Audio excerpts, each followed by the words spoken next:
आपल्या मीचे स्वरूप आनंदमय आहे.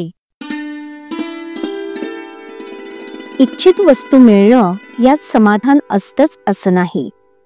ती इच्छाच नाहीशी करणं यात समाधान आहे. हाव संपेल तेव्हाच समाधान होईल. याकरिता वासनाक्षय कशाने होईल ते पाहावं.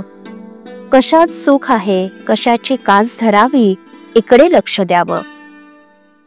खरा आनंद आणि समाधान भगवंताचं होण्यातच आहे.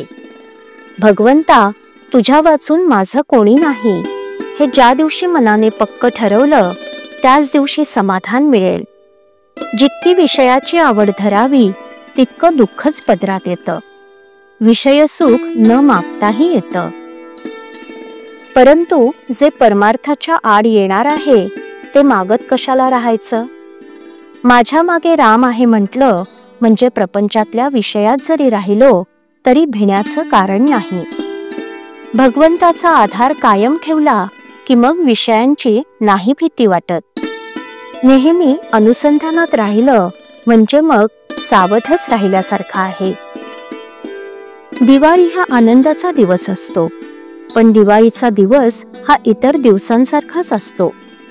इतकंच नव्हे तर आदल्या दिवसाची परिस्थिती, संकट आणि अडचणी त्या दिवशीही कायम असतात. याचा अर्थ असा की परिस्थितीत बदल होत नाही. दिवाळीचा दिवस हा दिवस या नात्याने निराळा नाही, पण काल आपण जे केलं ते दिवाळीच्या दिवशी आपण करत नाही, हाच मुख्य फरक होय. आपणच दिवाळीच्या दिवसाला आनंदाचा दिवस करतो. हे जर खरं तर तसा तो आपण नेहमीच का करू नये. आपल्याला नेहमीच दिवाळी असावी, आपण नेहमीच आनंदात असावं आणि त्याकरिता आनंदमय अशा भगवंताचा आधार घ्यावा. आपण दिवाळीच्या सणाचा आधार घेऊन आनंदी आनंद करतो. मग आनंद जो निर्माण करतो त्या भगवंताच्याच आश्रयाला नेहमी का न जावं. भगवंताचा आनंद हा फार बलवत्तर आहे. तो एकदा मिळाल्यावर प्रपंचातल्या लाभहानीचं महत्व वाटत नाही. भगवंताचे स्वरूपच मुळी आनंदमय आहे. असा आनंदमय भगवंत आपल्या आतमध्ये असून आपण दुःख भोगतो याला कारण भगवंताला प्रकट व्हायला आपणच आपल्या आतमध्ये आडकाठी करत असतो. आपल्या आतमध्ये भगवंत तर आहेच, पण त्याचबरोबर मी सुद्धा आहे. हा मी कोण हे जाणण्याकरिता इंद्रियांची गडबड शांत करून आतमध्ये आपण आनंदाचा शोध करावा. म्हणजे आपल्याला या मीचे स्वरूपही आनंदमय असल्याचं प्रत्ययाला येईल.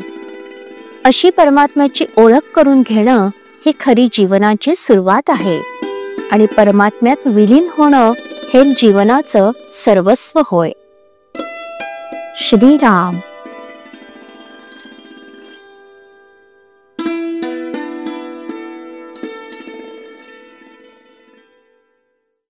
श्रीराम जय राम जय जय राम.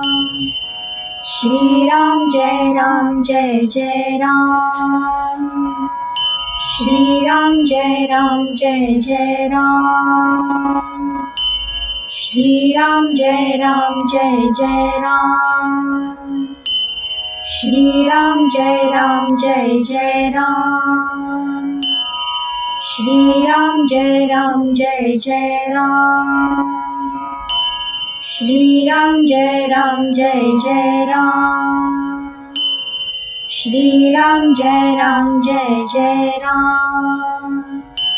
श्रीराम जय राम जय जय राम.